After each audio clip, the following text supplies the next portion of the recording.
Welcome to the T2 Hubcast. Join T2 and guests as they discuss all things personal and professional development.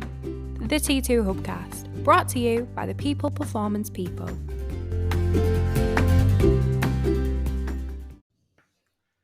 Welcome to the T2 Hubcast with me, Spencer Locker. And me, Tracy Roberts. Morning, Tracy. Good morning. How are you doing? All right? Buzzing. Excellent. It's standard really nowadays, isn't it? It is. Two coffees in.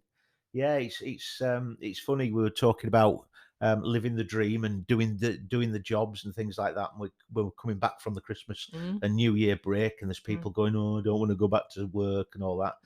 Can't wait. We were excited to see everybody, weren't we? Yeah. Share all our stories. Yeah.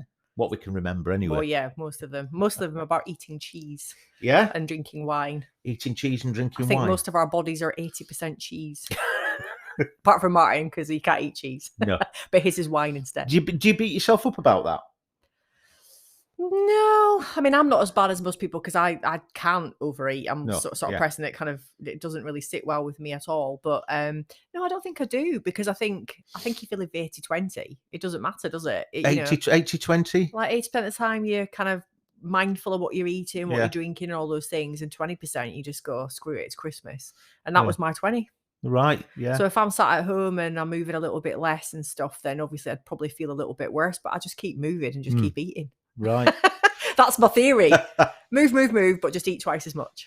The reason I ask is because we've got our own sort of in ourselves. We've got our negotiables and our non-negotiables, haven't we? Yeah. So there's certain things we can let slide. We're prepared to let slide. Yeah. And these aren't sort of set in stone for everybody. They're different for everybody, aren't they? Yeah. But some things you can let slide, and you know what? Christmas period, this is the point where you can wake up in the morning and have cheese and wine, or have Box fizz, Baileys for breakfast. Oh, on your cornflakes. Nice. What are you having for breakfast? Selection box. Yeah. Some people actually do that though, don't they? That's the thing. Well, yeah, but again, some people don't. Yeah. Because you know what? That's wrong. Yeah. And we could. Well, it sort of suggests to me that I don't want to get all too heavy about it, but I suppose it's our job.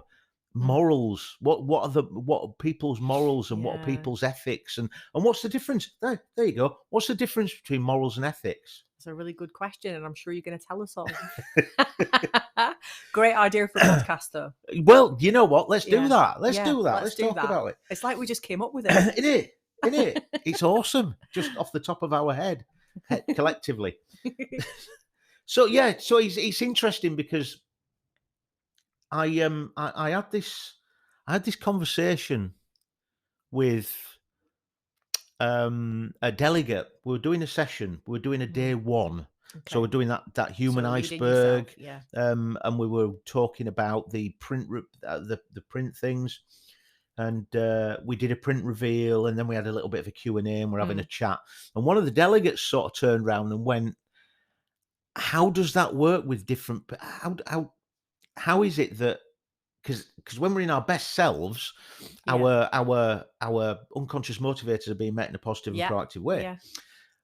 And we start talking about people who break the law.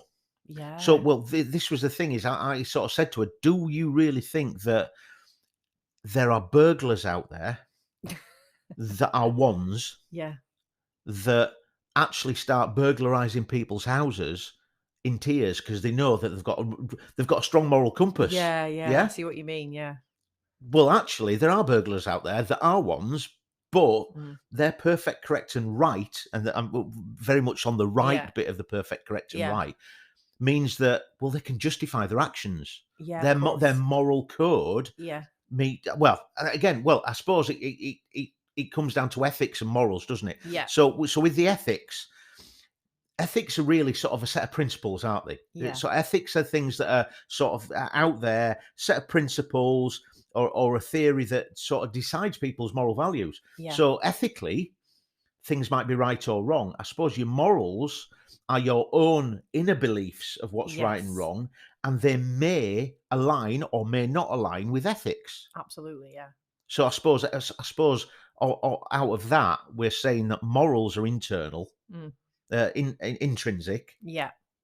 and ethics will be extrinsic. Mm-hmm. Yeah, But they can be interlinked in yeah, some shape very or form, very much so. sure. Yeah, there's no. I don't think there's a clear demarcation line Yeah. between the two. Yeah, and it's like your non-negotiables, isn't it? Like, and I guess if you haven't done any sort of psychometric testing or anything like that, Yeah. it's like an unwritten rule. That's the way I see Yeah. it. It's like, your friends' outlooks on the world. You get a bit of an inkling as to what they think is good. It's like, you've always got that friend that'll break the rules. Yeah. You've always got that friend that'll get very, very upset if one little decimal point is out of place on a spreadsheet, or that the rules are not followed to the letter. You've also got people who are kind of more open to getting things done by whatever means necessary, and you've got other people who go, well, hang on, is that right for the people? Is it, and so some people lean more into sort of the personal side of things and the human elements of things. Some people, it's more about doing the right thing, maybe, as well. But I think you do get a bit of an idea if you spend enough time with someone, you kind of see what they think is important to them. You don't always know the deeper kind of rooted, I guess, causes of that, or why they feel like that, which is why print, which is what we do from a psychometric testing perspective, gives us a bit of an indication as to who is more likely to be a rule breaker, who's more likely to care about other people, and actually who really feels strongly about the subject they're passionate about, and they're more likely to be like a dog with a bone if they're wronged, basically. But yeah, interesting. I mean, when we start talking about rule breakers, there are some people out there who'll say, "Give me a rule." Well, it's the old Marlon Brando, is what you're rebelling against, what you got. Yeah, I'll just you give me something, I'll rebel against it. But there's other people who it's not necessarily the willingness to break rules, but the vision or the focus on what the outcome needs to be. So I mean, we've found this with and again, I don't really want to sort of cast aspersions or broad brush things, but there's certain unconscious motivators that are very much focused on achievement and getting this outcome and achieving what it is. And how they achieve that, well, that's actually secondary. It's the achievement, and I will achieve this in whatever way I need to, because that's the achievement. However, there's other unconscious motivators that actually, I know what the achievement needs to be, but it needs to be done in the right way. And I'm if not they don't going to get cut to do corners. it that way, it's there's where we get shadow behaviors. And this is the thing, is if you've got these two people working on the same project, and one person is very much focused on the outcome and is prepared to cut corners to achieve that, whereas you're working with somebody, no cutting corners, because that's going to compromise the integrity of what we're doing. And integrity is a good word, isn't it? I think a lot of people really in line with these things, both morals and ethics to a degree. There's an alignment with ethics and how they see the world and what the right thing to do is. And I think for that reason alone, sometimes when you're working with someone and you say, why are they acting that way? I think sometimes it is usually down to the way you're going about something, not sitting well with them, if that makes sense. And you might be looking at that member of your team as an example, thinking, why are they asking so many questions? Why do they feel like they're being a bit disruptive? Why are they dragging their heels? Whatever it might be. And actually, it's usually aligned to one of these two things, isn't it? And in this day and age, it's even more important. I mean, I don't know, I'm trying to think of different roles I've been in, and I have definitely been on the darker side of things, where things that have been done don't sit well with me. And I can definitely reflect on it now and think I was definitely in shadow. And in some of those meetings, like, I'm sat now because I was a bit cold there with my arms folded, but I was going into a meeting with my arms folded. And the entire time I was sat there, I was thinking, this is wrong. Now, because of my internal drivers, it was usually people related.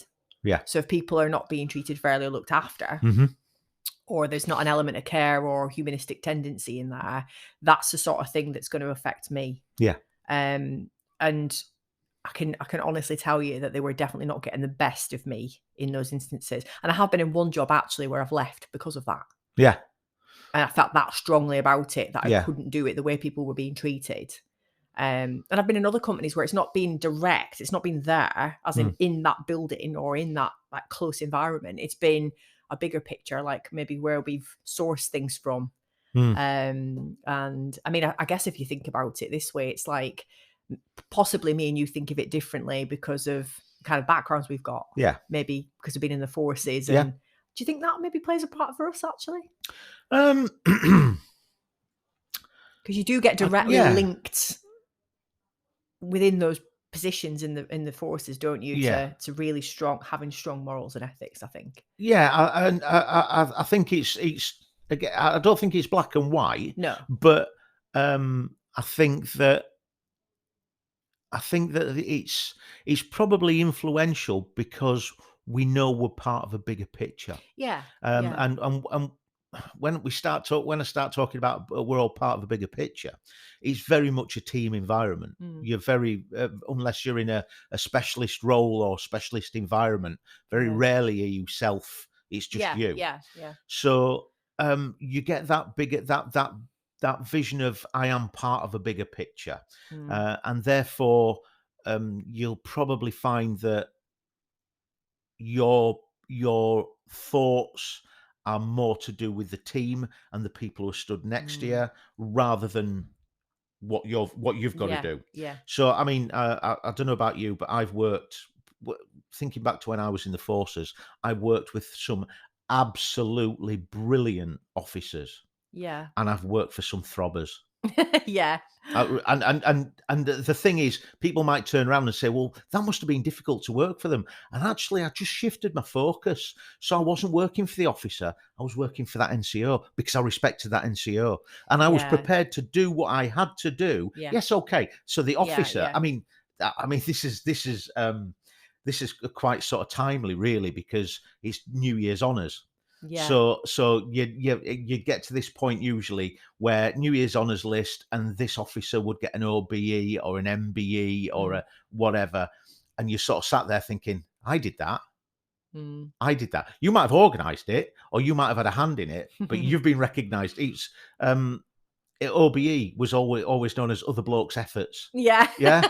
Yeah, it was, yeah, and things like that. I think you've got a really valid point there. Actually, I think but it does. I was thinking more about the bigger picture for me with ethics. I was thinking sometimes people's morals in the forces weren't great.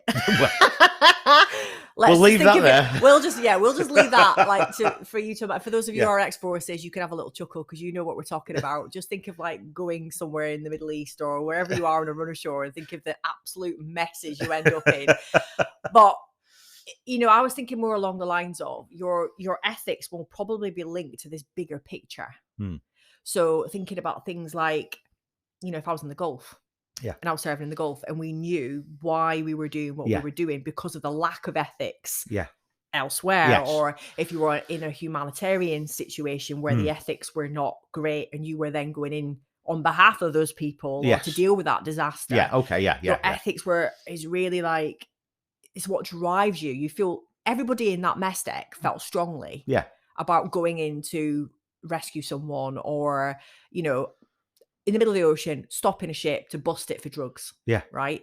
Our ethics were all the same in that ship at that time. Yeah. Our morals might all be different, but slightly differently aligned maybe. But the ethics drove us to do that job. And I think that's what I was kind of getting at. And then in a business, it's the same, isn't it? Like, so if you think about, if you're in an organization where all of your ethics are aligned, and it's all for the greater cause, isn't it? And all those things, then you're more likely to have a really highly performing team because it almost links with your purpose. And I think with millennials and Gen Zs, particularly coming through newer generations, they're becoming more aligned with those things. And actually, there's a lot of research that suggests that people are actually leaving jobs these days because of the lack of ethics. Well, it's funny you should say that. Yeah, but it's very. I've been working with a client recently, no names, but within that team there was older people and there was younger people, and during the discussion, it became quite clear.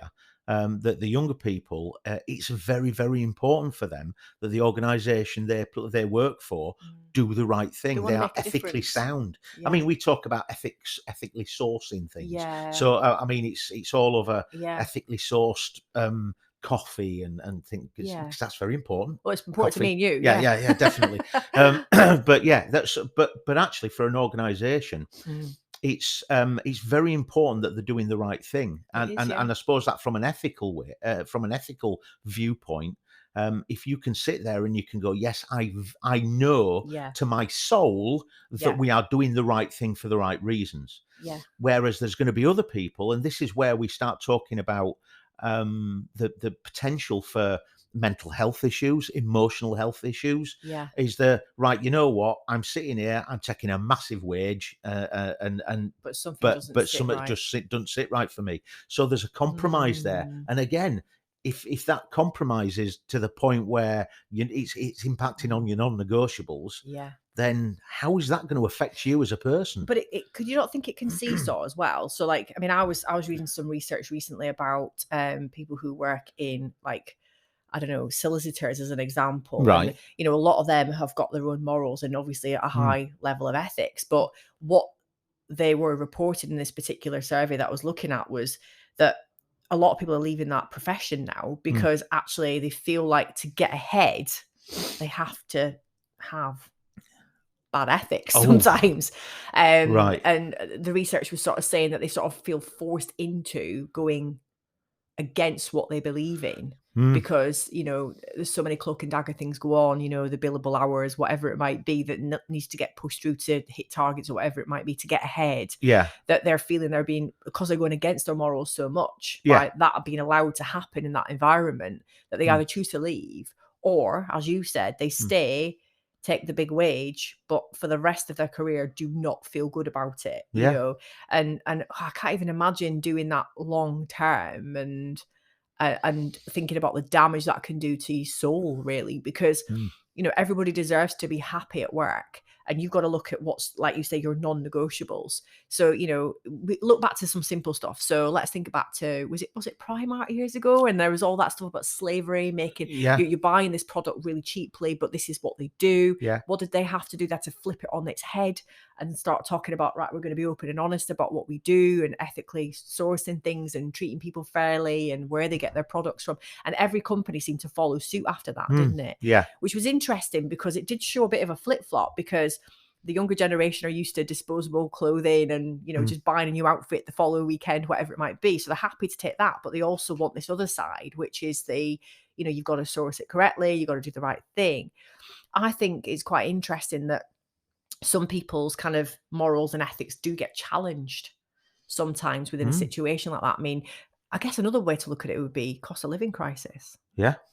Like, your morals might be set one way and there's a set of ethics there, but as you said, you've got to earn a wage because the rising costs, or I don't know, you got to feed your family. You got to, and so you might be doing the wrong thing for the right reasons. Yeah, exactly. Yeah. So I say, and again, when I say doing the wrong thing, I'm not sort of saying that if you're not doing the right thing, then you automatically a Bond villain stroking a cat and living in a volcano.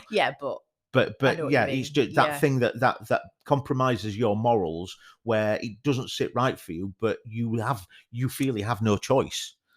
Because you know what, there may not be that many jobs out there, and it's whether or not that company are being, so like like I say, I've been in a situation where there's been a bit of a problem in a business and I've sat there the whole time thinking that's not right, we're not treating people fairly, and this is, and it's gone against my morals 100%. And now understanding my print, it does help me understand why I've been so pissed off in the past and why I've chose to leave jobs and stuff like that.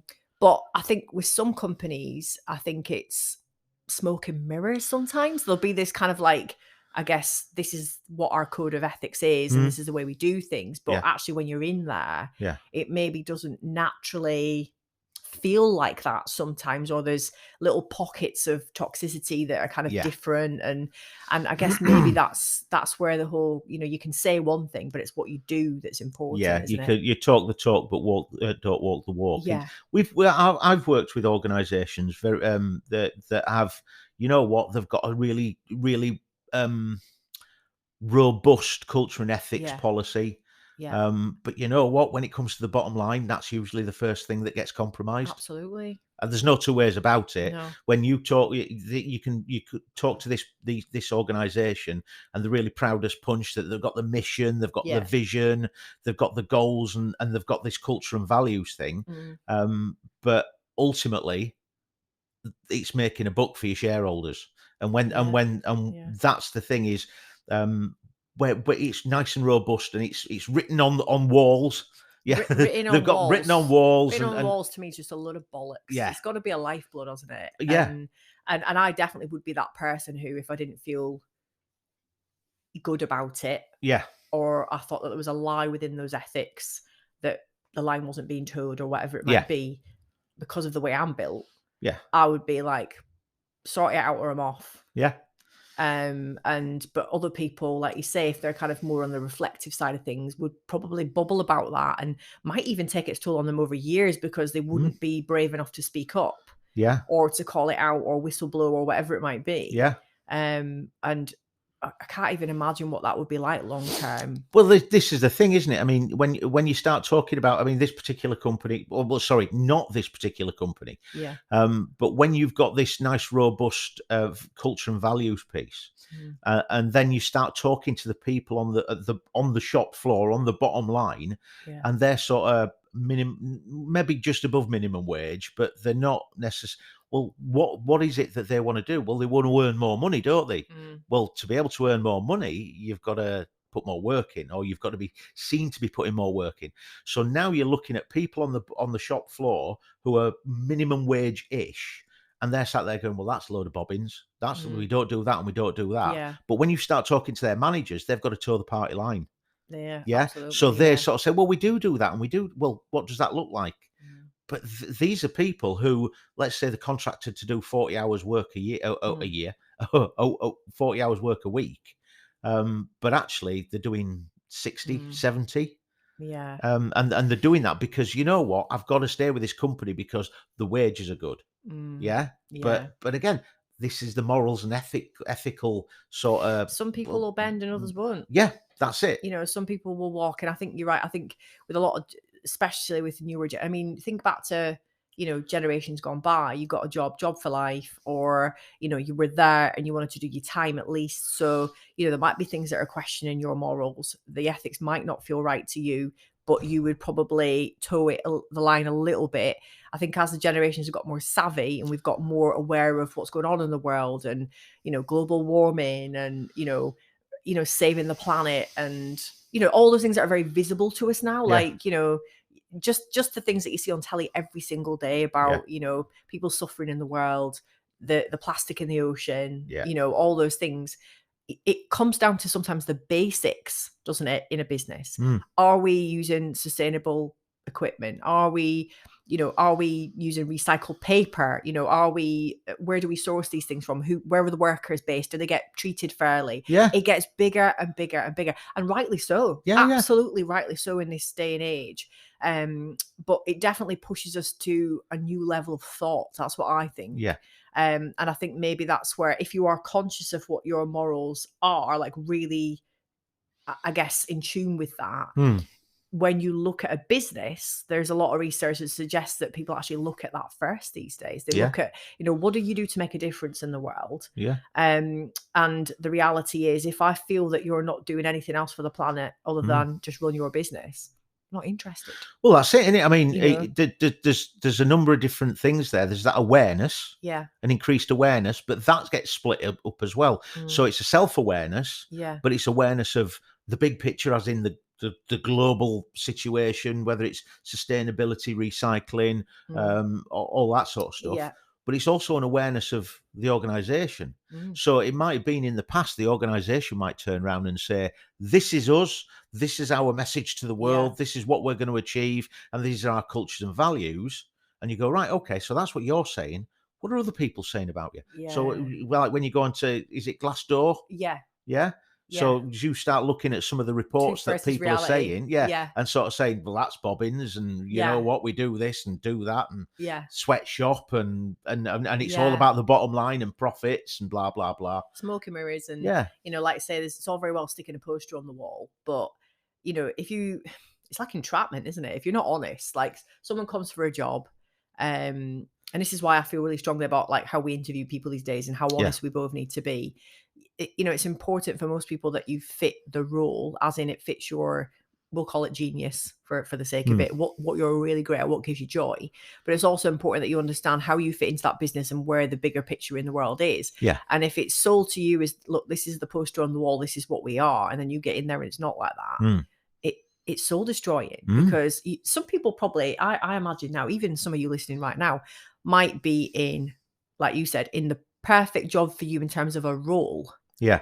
But both of those things that we've been talking about today have been questioned a few times or constantly questioned. Yeah. Or you actually might be in a different job to what you imagined because you've tried to go do the other job. Yeah. And you just couldn't align with the morals or the ethics side of things. It's weird, isn't it? How something like that can really affect how you think and how you feel about the world. And how much you give back. Yeah. Because if you're being challenged constantly, are you going to be the most proactive peer? Are you going to be the one who wants to mentor other people around what's going on in that business? Well, yeah. How do you affect the other people? How do you influence? Because if you're Mr. or Mrs. Grumpy Pants, because your morals are compromised, because at some stage you were willing to compromise on this thing here, but now you're not so much because of whatever. How is that going to influence the other people you work with? Is that going to promote a good place to work? I mean, don't get me wrong. I'm not saying you're wrong, but are you in the right place? Because again, when we start talking about this awareness and it's self-awareness, well, this doesn't sit right with me. Well, what am I going to do about it? And I think that's what the most important thing to remember here is, that before you do look for that next role or before you do consider rising the ranks in that business, you've got to spend some time thinking about that, haven't you? Got to spend some time thinking about, in the long term, my morals are X. Where I'm going, the ethics sit like this. Yeah. Do they align? And it's almost like when we do that role alignment piece, it's like if you've got 12 questions and you tick high, you score them high on say 10 of them, and you go, right, there's 10 things that really suit me about being in this role. Yeah. That sits well with my unconscious motivators. Probably a bit of morals in there as well. Yeah. But there's 2 things here that really do make me question my role or not enjoy my role. Yeah. What are those 2 things? If they're linked with ethics, the reality is they'll probably overshadow those other things in the long term.